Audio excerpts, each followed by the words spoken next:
Is the European Union facing an existential crisis? Right now, the bloc looks less like a global power and more like a political punchline, with France alone burning through 4 prime ministers and counting in a single year. But this chaos isn't random. It's the culmination of decades of decay, division, and economic mismanagement now boiling over. That's why today we'll break down why Europe forgot how to grow, how the euro's design is tearing the union apart, and what it all means for the markets and for you. If that sounds good, make sure to smash that like button, subscribe to the channel, and let's get into it. So, France is in chaos, European bond markets are flashing red, and politicians are playing musical chairs. But this isn't some sudden shock, it's the final act of a story that began more than a decade ago. It all started in the aftermath of the 2008 global financial crisis, when world leaders faced a simple choice. Either stimulate their economies and invest in growth, or tighten their belts to reduce deficits. The United States and China chose stimulus and reignited their economies. Europe, on the other hand, led by Germany's obsession with schwarze Null, or black zero, chose austerity instead.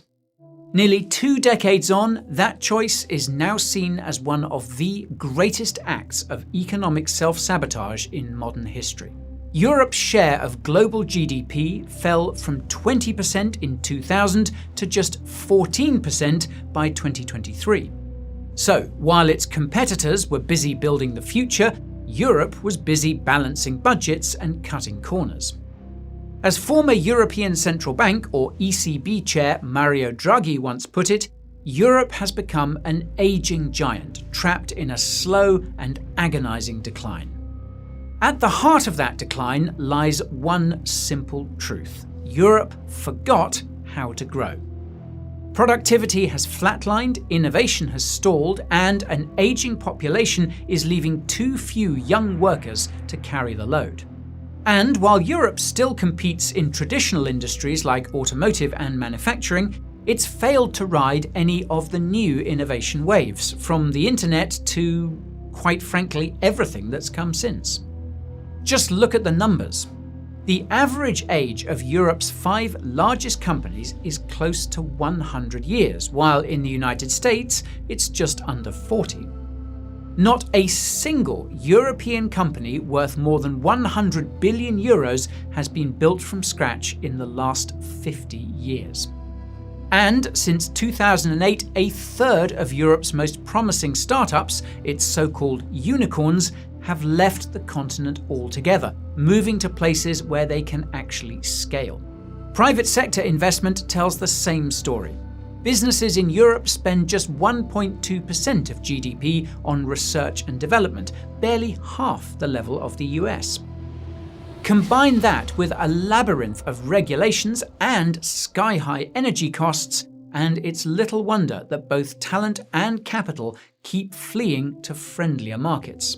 And speaking of energy, that is where Europe's self-sabotage becomes almost comical. When Russian gas supplies were cut off in 2022, Germany, Europe's industrial powerhouse, decided to decommission its remaining nuclear power plants. That decision crippled heavy industry, sent energy prices soaring, and made entire sectors uncompetitive almost overnight. You couldn't script a worse policy if you tried. Then there's the labour problem. Europe is bleeding talent. Millions of highly educated workers are heading to the US, UK, and elsewhere in search of better opportunities. More often than not, they're being replaced by lower-skilled migrants, many of whom rely on government support, putting even more strain on welfare systems built by the very taxpayers who are now leaving. Meanwhile, around 100 million Europeans are at risk of falling into poverty. Now, this economic decay has produced a political consequence that Europe's elites can no longer ignore: an angry, disillusioned electorate. And frankly, who can blame them? When millions are struggling with rising living costs and collapsing public services, people start demanding answers. But when the establishment can't provide complex solutions, simple ones begin to sound far more appealing. And this is the foundation of Europe's ongoing political earthquake. Support for populist parties has tripled since the 1990s, from around 10% of the vote to nearly 30% today. And you can see this most clearly in Germany, where the far-right Alternative für Deutschland, or AfD, has surged to become the main beneficiary of public anger. Much of that anger stems from unpopular, expensive green policies, like the controversial heating law that forced households to spend tens of thousands of euros installing heat pumps. So, even as major investors like BlackRock have quietly distanced themselves from the ESG narrative, Brussels, Berlin, and other European governments continue doubling down on it. But the revolt isn't just about policy, it's also about trust. A growing share of Europeans see their leaders as corrupt, insulated, and unaccountable. Investigations have revealed that nearly a quarter of EU lawmakers have faced scandals ranging from harassment to full-blown bribery cases like Qatargate and Huaweigate. Worse still, many of these cases appear to be selectively prosecuted, with opposition politicians targeted more aggressively than those inside the establishment. And nowhere is the erosion of trust more visible than in the European Commission itself, particularly under its current president, Ursula von der Leyen, whose tenure has been marked by secrecy and evasion. Perhaps the clearest example came when journalists demanded details about the multi-billion-euro Pfizer vaccine deal, only to be told there was no official record, because the negotiations had been conducted over text message. To the average European, this looks less like governance and more like an elite bureaucracy closing ranks. And just when Europe could least afford this internal decay, the final shock arrived from the United States.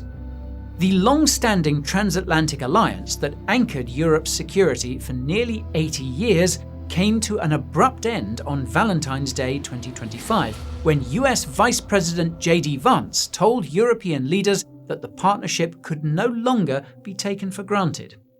His message was clear. America's new priority isn't defending Europe. It's fighting its own cultural battles domestically. To drive the point home, Vance refused to meet the German Chancellor and instead sat down with the leader of the AfD, a move that sent shockwaves through European capitals. Leaked group chats later made things even worse, revealing that Vance and his defense secretary reportedly said they, quote, hate bailing Europe out again, and called European allies, quote, freeloading and pathetic. To the US, Europe seems less like a partner and more like a burden. Now, as if political division weren't enough, the final crack in Europe's foundation runs straight through its currency, the euro itself. It all started when Germany, the poster child of fiscal discipline, tore up its own rulebook.